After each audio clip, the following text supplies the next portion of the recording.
must after the age of 50. Besides, you got to do other examination, blood work plus everything else from the top of your head to the bottom of your feet. Leave my brother alone. He's enjoying his life after he got rid of that miserable wife. He doesn't need any doctor or nurse poking any part of his body. Brothers Slim and Marco join the family at the table. Hey, what's going on? What you guys talking about? Your sister want me to go to the doctor. Well, Seppi, I think you should go, you know, because you might go up there and see something you like. You know, walk around the street, man, and go upstairs, all them nurses up there, man, with lots of just looking for companionship, you know. Man, what are y'all talking about? This is serious. Slim needs to go to the doctor. I agree with Big Sis. This is a serious matter. You need to stop taking everything so lightly. Oh, man, I'm just kidding, you know, because this boy here, he'll make a lot of bad choices, you understand? So I just want him to listen at me. Seppi, I old enough to be your father, you know. Listen. This is not a joke. And I'm serious about you, big brother. You need to have this appointment. I'm just going to schedule the appointment. And if you want, I'll go with you. Or all of us will go together. Why are you insisting on this damn appointment so much? Because it's a long time you haven't been to the doctor. Look, I already made this appointment with a Dr. Norma, a female doctor. What? A female doctor? That's what I You said. must be crazy. Now I know you going crazy. Why don't you choose a female doctor? Seppi, a female doctor? I don't like it. He's not going. He's not going. Well, I'm with Sis. I think he needs to go to the doctor. This is a serious matter, and y'all are not taking it very seriously. Whatever. Well, I think Seppi gonna find a wife one day and don't kill himself first, you know. What is this? I don't need the mic. No need to listen to Big Sis. So y'all need to stop this nonsense. Why? I don't know what happened, big brother's he didn't go to work, he's feeling sick. He can't go to the bathroom. Oh, brother, help me. All right. I need you to call. I need you to Oh. call 911, go to the ER, and me and the boys gonna meet you there. Brother, oh God, oh, brother, take me,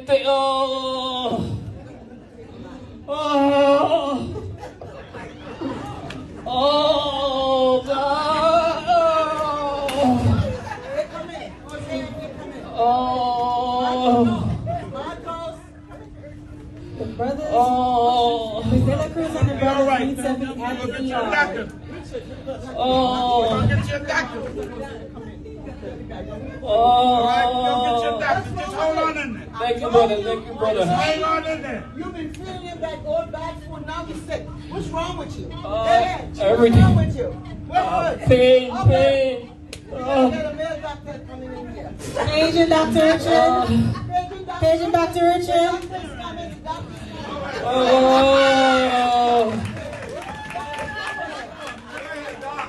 Oh. Hey, don't touch me. No, man. You gotta let him check you. No, I do not want no male doctor. No male. Oh.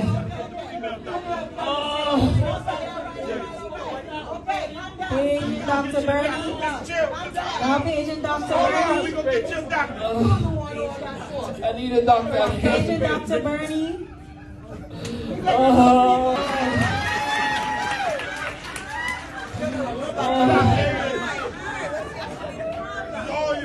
Oh, everything.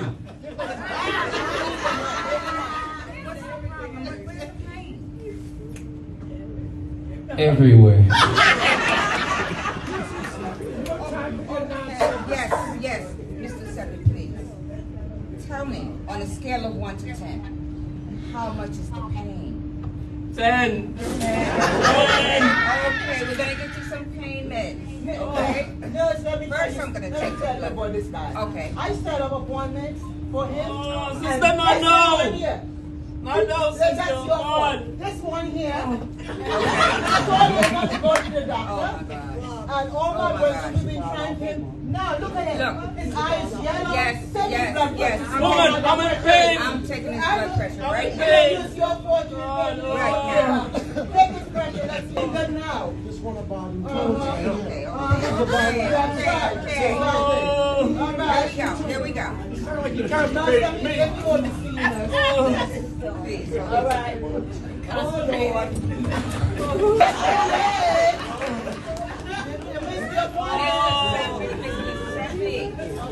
Your blood pressure is sky high. You are going to have to be admitted for more tests. Oh. We're gonna have to admit him. Brother, no. You got to be admitted. I'm No. going to be right by your side. Dr. Greene will step you away for more extensive tests, and the family go home to wait for the news. Now at home, the family takes a seat to talk about Seppi. And everyone should have taken her a lot more serious than joking about things and whatnot. This is a serious matter with a lot of young black men, Spanish men, you know, machoism don't want to go to the damn doctor. Yeah, well, so at that certain age, he should have went to the doctor and had an exam because prostrate is very important in the black community for black men.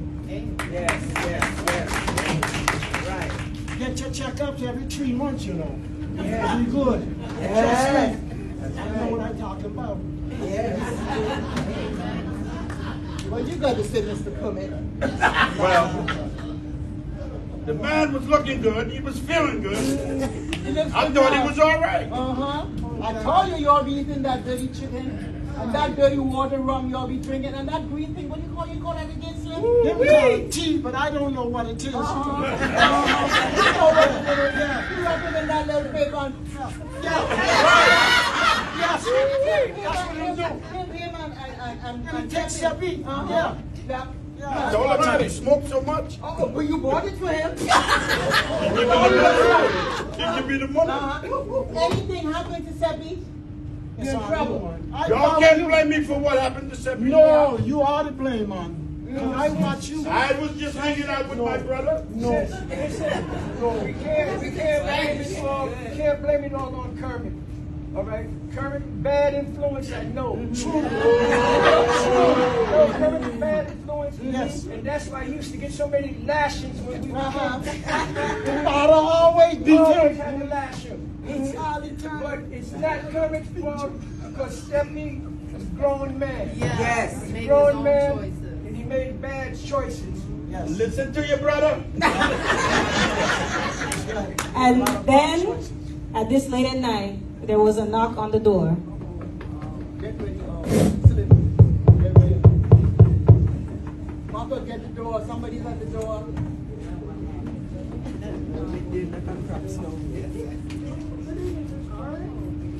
Hold on. This is the doctor. Hold on, Dr. Cummings. Good evening, family. Good evening, doctor. I'm here to deliver some bad news. I really am. I'm sorry to tell you. What? Your brother passed away about it. Oh, Lord, Seppi! Seppi God, Seppi God! Oh, Jesus! You killed me, brother! This one right here! Man, let me get that here, man! You killed Seppi, man! What you do? Son of a bitch, you killed me! Get out here, man! Kill Seppi, man! Family, please. My brother, Hospital to view the body that the rest of the world already did see.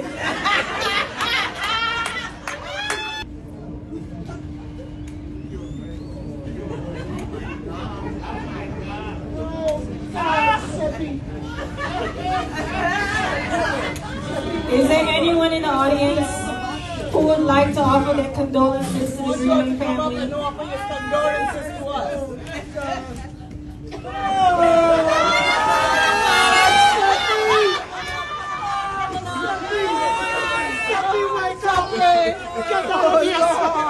Oh God! Oh Lord! Where you got your Take me with you. Oh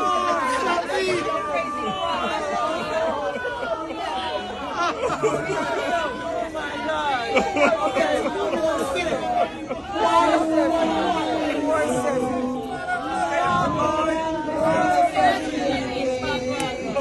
soon and very soon, we are going to see again. Soon and very soon, we are going to see again. No more crying there. We are going to see the King. Going to see the King. Hallelujah, hallelujah. We are going to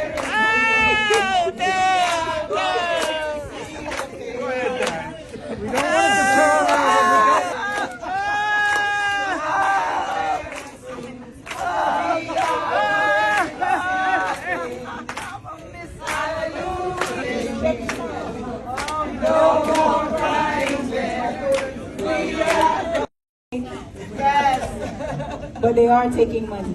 Yes. Thank you for coming. I hope that you can tell everybody. Yes. Thank you very much. Thank you very much, sister. Thank you guys. Thank you guys for coming out. Yes. And Greene, you have to make you the dead guy. That man walking. Happening in your family or friends, and you want to come up to share with us, and I'll do mine first. I made an appointment for my husband on Friday to go to the doctor.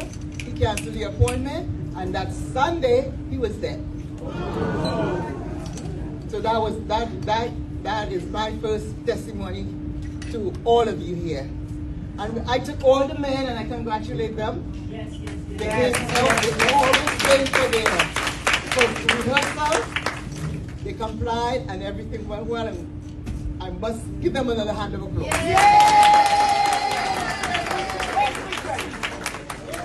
Richard. Good afternoon, family. Good afternoon. Now, it's been about maybe 6-7 months ago. Bernie. Okay, go ahead. Rob, Dennis, we had a very close friend that we grew up with from as far back as we can remember. So I'm talking about 60 plus years, easily. And, you know, he used to do a lot of traveling and so on and so forth. But you have to remember, when you travel to these other places like Mexico, South America, this, that, and that, it's all good. But what you have to keep in mind, that you are crisscrossing your diet when you go to these places. A lot of foods are prepared different than food that we're used to eating. And my brother can attest to this. We had an aunt back in 1979. My mother, my aunt, and my other aunt, they all went to Mexico. And by the time they got there, they had to fly her back because of some spicy food that she ate.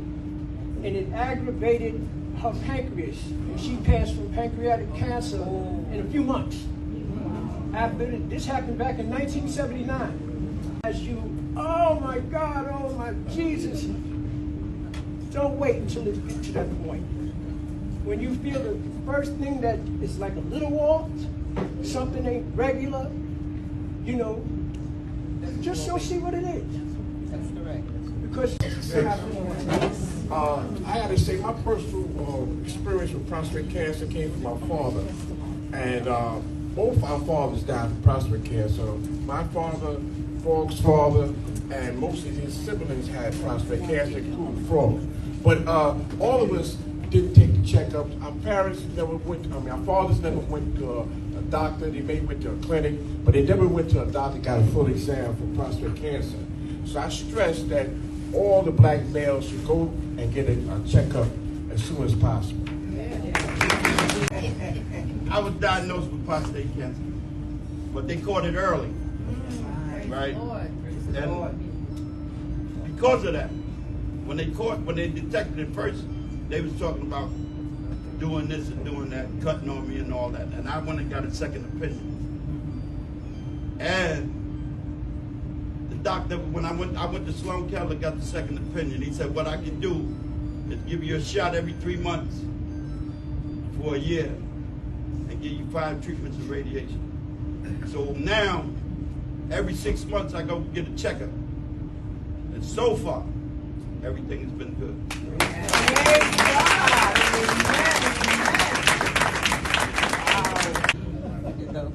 I suggest that everyone goes to get their checkup because my husband had prostate cancer and he died from it. I never knew he had it until after a year he had it. And one day I was home and the nurse called and she wanted to speak to him. So I called him to the phone and she asked me, are you Mrs. Brown? I said, yes. She said, your husband should be here today taking his test. And I said, test for what? She said, he didn't tell you that he has prostate cancer? So he had it and he lived with it silently. At one point in time, he had told me he was having a problem with his urine. But he said he went to the doctor, so I took his word. He finally went to the doctor, but it was too late. And he didn't follow through on his treatment. So I know that Kermit is telling the truth because he was supposed to take an injection every 3 months also, and he didn't do it. And the results of that was his death. Doctor gave him 6 months and he almost made 6 months.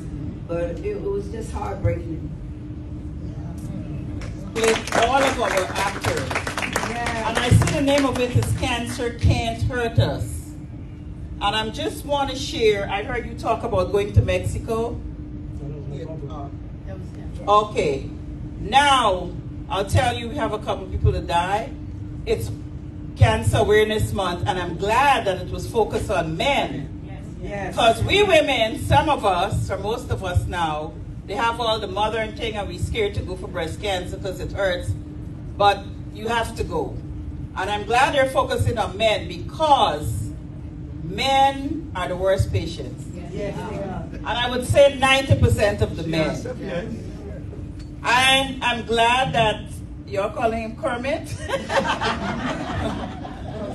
I'm glad that you went and you listened. We had, but I wanted to say before I go on, there's health facts. Nobody can die, nobody can get cancer from spicy foods. That's number one. Cancer is there in you. But if you don't go and get checked out, everybody, I think men are what, 60? They're asking now to check the prostate? 50, so they reduce it because then it's early detection. Thank God we have modern equipment. But we had a director, Miss Holland, everybody know who were here a long time, Deborah Holland. She died from cancer. It's not because she took some concoction to lose weight. And I was telling all the other directors, oh, y'all want to lose weight? Look, Deborah's losing weight. I'll never forget that. She heard it on the radio. And then she started bleeding or whatever else. When she went to Jersey, went to her one Thanksgiving, she collapsed, and her brothers, sisters and stuff take her in hospital. When they diagnosed her, it was cancer. And it's not the herbs that give her the cancer. It was there. Right, exactly. And it wasn't breast cancer, it was something inside. There's cancer cells, but the herbs or whatever, it just triggered. So you gotta watch your body, know your body, and of course, if you're not accustomed to certain food, it will aggravate your stomach, but it doesn't give you cancer. The cancer was there before.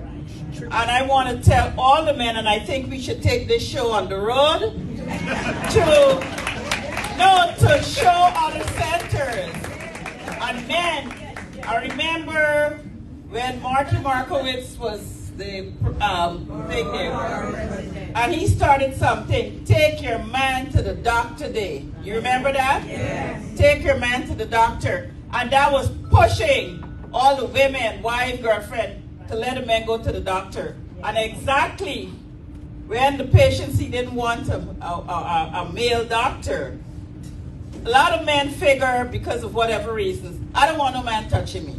A lot of women would say, I want a female GYN. So, it's natural with some people. So, yes, it's the right thing if you go to the doctor to do your process and you don't want a male. Before you go, just tell them who you want or choose that. But the fact is, get it done at that time. There's things you could have done to try to avoid it. And if you can't avoid, look at Giuliani. How long he had cancer? And what happened? I heard on the news there's CyberKnife that helps. And they have all kinds of people, I forget which hospital, that they can do that too. But please, gentlemen, the ladies are mostly going to do whatever they got to do. Their pap smear, their breasts, whatever. So, keep doing that. But encourage your men. And I'm sorry to hear about your husband. I imagine how you feel. And those who lost anybody by cancer, male or female. And I'm hoping with all the modern technology, the money we're putting in, I even give to cancer research. I hope that one day we will come up with a cure. They have some, like Grace Agard died from cancer. Strong. Nobody in her family has cancer. And she got the rarest kind of cancer. She went in hospital to Sloan and never came out. Instead of Sloan, she went to the, the hospice care. Just like that. And to know you're dying and you can't do nothing. So please, please take care of ourselves. We all have to die, but if we can avoid through knowledge, let's avoid it. To Mr. Fletcher, I want to thank you as the director. Too many people will not pretend they're dead and go in a coffin. So that's why we're not taking it on the road. I can't die so many times. no, we're not gonna. It's not comfortable in a box. I'm telling you guys, it's not. Right? But just let me tap on what you're saying, Miss Macy. As she was saying, she thanked the men. And I don't think we give the men a lot of a round of applause for taking part in this. I wanted, when me and Miss Lida start talking about this, I wanted an all-men cast. Okay, and the reason I wanted an all-men cast is because I want to put a little bit more focus on the male part of cancer, right? If we know what this month is and you ask 99 people, 90 will say breast cancer month, right? And y'all know at midday I usually say cancer month, right? Because I want to put a focus on men actually suffer from cancer, also go through the process, right? And we did want to make it a little bit funny, which we hope we captured. But like I said before, there is a seriousness in the middle of the message that we're trying to portray up here today. And as you guys know, the guys up here don't do nothing in the center except play pool and dance, right? So we have to give them a round of applause for actually accepting the role that they actually did in order to portray this, okay? And I know Miss Macy already said it, but I would like to give Miss Lida a great round of applause. I actually think once we came up with the idea, I think she presented me with a script within 2 or 3 days. Okay, so thank you for that, Miss Lida. Okay, on the whole end of it, ladies and gentlemen, as Miss Macy said, it's all about capturing male or female, doing it early. And like I said, we wanted to really focus in on the guys. And I just want to let the guys know that, the colonoscopy is not what it used to be. Okay? They make it a little bit more friendly for us. Okay? Tell me how they do it, I don't know. Well, if you go at a certain age to get a checkup, and you tell your doctor that you want a colonoscopy, we all know what that process was. Right? Now they send the Cologuard, I think it's called. So there is it's almost like a 2-step process. So you do the Cologuard, And if they see it, someone is saying no, so I'll give you the mic to correct me. If they see anything that is cancerous or anything, or they see something going in that direction, then they will bring you in and go to the next step. Okay? I'm speaking for myself personally. So if someone went through a different experience, please share with us, because knowledge is power. I share mine. Somebody over there. Dad, I'm gonna tell you my story about my best friend that I just lost about 10 months ago. No, about 10 years ago. Her daughter got married, and his name was Leon. And Leon liked to exercise a lot. And every time when I got around Leon, or every time I seen him or whatever, you know, he likes me to cook fried chicken. So he would sit there, eat the fried chicken. As soon as he eat the fried chicken, he would throw up. So, it's just that I exercise too much. He made an excuse for it all the time. So, being a young couple and they got just married, the pain had got so bad that he went to the doctor. So they gave him pain medication, they ran tests on him, they sent him back home, and everything like that.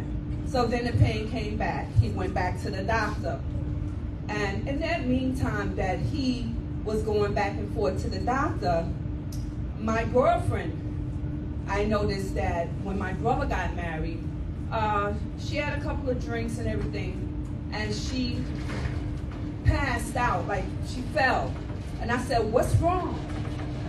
"Oh, it's nothing. Oh, it's just nothing but gas. Every time we turn around, she belching and everything. I eat spicy foods. That's just gas, gas, gas."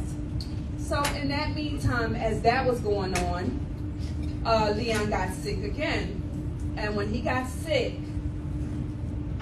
he went to the doctor. They put him in the hospital. They checked him out. They gave him pain medication and everything, sent him home. The next day, the doctor called and told him and her daughter to come back to the hospital. So he came back to the hospital. And he told him, he said, "Young man, you have stomach cancer. And if you live 30 days, you're good." Leon didn't live the 30 days. He was born in March. He died within the 15 days. He died in March, and we buried him in March. The hardest thing was for me to know that my best friend, she was sick. And she told me, she said, "When you see me, I don't want you to say nothing." I went to see her because she told me I had a stroke. I was at a concert, and I just grabbed my pocketbook, and I got on the bus and went to see her. In that meantime, when I went to see her, she said, "Oh, they discharging me from the hospital." I said, "How can they discharge you from the hospital? You just had a stroke." She said, "Oh, I'm fine. I can move my hands, my limbs, and everything like that." In that period of time, I didn't know what was going on with her. So when I saw her, within a month's time, she must have lost 50 pounds. She didn't tell me anything. So everybody knew what was going on. In the meantime, within that time frame, I was going back and forth, making her food, taking her around to the doctor and everything like that. So one day she called me again. She said, "I had a stroke." I said, "Okay." I went down there. I had a big suitcase that time. I wasn't leaving. So her husband said, "You moving in?" I said, "Yes, I am." So I got there. She was in the hospital. She said, "I have something to tell you."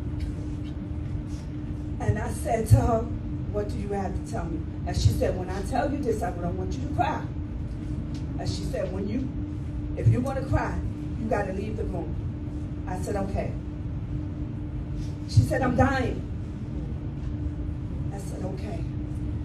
I sat there for a while, exhausted. I didn't cry. I left out the room. I cried. I cried so much that eyes was jet red. What made it so bad about it? When they released her from the hospital, she had to go to her son-in-law funeral. And within 7 months, she was dying. Okay? She died. But the hardest thing was for me to watch my best friend tell me it's nothing but gas, and to tell me that she was dying. So I'm telling you, as I know, don't try to diagnose yourself. Go to the doctor. And both of them tried to diagnose themselves what was wrong with them. And the hardest thing, I call her my daughter, was that she had to bury her husband. And less than 7 months later, she had to bury her mother. And she wasn't even married a year and a half. So he died when he was 30. My girlfriend only died, she died when she was 49. She didn't even make it to her 50th birthday. So don't diagnose yourself. If you don't want to tell your family that you're sick, tell someone close to you so that they can give you the support. I gave her the support, but I didn't know she was dying. So please go to the doctor. Don't assume what is what because it's a mild symptom. You never know. And that's all I have to say. Wow. He said, but I'm sending you for one. So when I went for the colonoscopy, and the doctor started telling us what can happen and what cannot happen, my daughter and I said we should leave. So I said, no, we're here already. I did all this preparation. We might as well do it. And when we finished with the examination, there was a tumor sitting on my appendicitis as big as a grapefruit. Wow. There was no pain. I never felt anything. But I thank the Lord and I thank the doctor that he saved my life. 17 years. I would like to say something. He was never diagnosed as having cancer. He had to take the colonoscopy, and after the colonoscopy, they kept telling us to come back. They wanted to discuss something with us. When we came back, there were 7 or 8 doctors. They put him in the center of the room, and I was on the side, and they said he had stage 3 lung cancer. He was a smoker for 40 years. He loved to smoke cigarettes.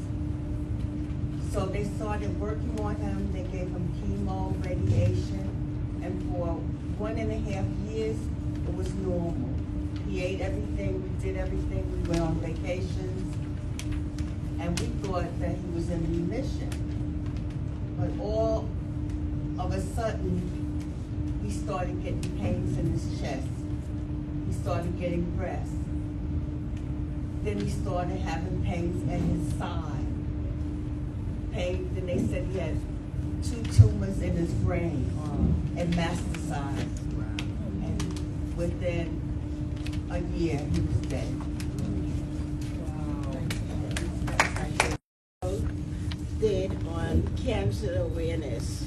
I lost my brother and my husband both to prostate cancer. My husband, he went to the doctor and he was aware of it, that they had a lump, but he refused to go back. And when he did go back, the cancer had spread all through his body. And so we brought him home and he died at home. Forced my brothers to go and have this exam. Their wives talked to them and they just wouldn't go. And they went, and it turned out that they had, cancer, prostate cancer, both of them. And they were fortunate because they caught it like at an early stage, so they were being treated. My mom got colon cancer. So she didn't even know she had this, because she had, like Miss Lida said, she had no pain, she had nothing. And this was like, she got this like when she was almost 80 years old. And for some reason, she didn't have to do any treatment, whether they were able to go in and take it off, and it never came back. She tested each year, and it never came back, but she had no treatment or anything like that. And we were really fortunate and glad for that.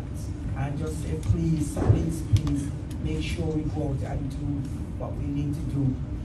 We ain't ready to move on yet, so don't force somebody's hand. All right, amen. 5 years at least he's dead. And he would come to work every day, like normal, smiling, da-da-da-da-da. Now he had his companion he was living with, and he had problem urinating, and he never told her. And every time he would go, and we said, go to the hospital. He ended up in Kings County. And this is one of the things with some men. By the time he got to Kings County, the doctor said, why didn't you come and check this all the time? You know, he told the doctor, he said, my father taught me that men should not cry if they have pain. And I grew up like that. You have to be a man. And in some cultures, and even here, men feel they're the macho, they're not human beings, and they shouldn't cry. And I remember Miss Bruce and I going to that bed and cry because the doctor said this could have been taken care easy when it just started. And the person he was living with, he wouldn't say anything. She said she see him getting up often to go to the bathroom. Well, you know, he figured he was in pain and never did. So please, it's nothing to be ashamed of. You didn't call it on yourself. It's nothing to be afraid of. When I say afraid of, it's best you go check it out. And Mr. Phipps died. And that was the worst thing for us because of stupidity. Yeah. He was in pain every night. The young lady that he was living with said he would go in the other room because he didn't want her to know. She didn't know why. She accused him of having some woman or whatever. What was the pain? Wow. That he didn't want anybody to know. And he did not have to die like that.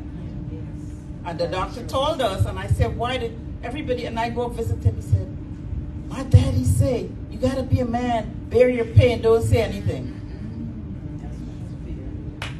So just men, and even women, don't be afraid. Go and do what you gotta do if you feel something is wrong. Are you looking at me? I really hesitated to do this because it makes me sad. I lost my only child, a son, to prostate cancer. And he was diagnosed, I think, about 43. And he lived 7 years. I think he reached 50. And that was very sad. I just felt like I was just watching him those last 7 years. I was just watching him die. And it was in the family. He called his father to tell him he had it. He said, I have it too. His uncles had it. It was in the family. And that's all I have to say. Thank you. It is. Miss Bernie today was Dr. Bernie. Come on. We're gonna go and take a picture. My adopted brother, Slim. That's Bobby Homer. Thank you. We have Richard, he was the undertaker. And the doctor. We have Clarence Bookman, who was Comics. Mark Green was Marcos. I don't think of one name. And Mr. Fletcher. Seppi. And Dennis says Jose. Yay! For the dysfunctional Hispanic family. Yes. Which didn't know any Spanish. I am glad that you all stayed. Thank you. He's taking a picture. You took a picture? Thank you.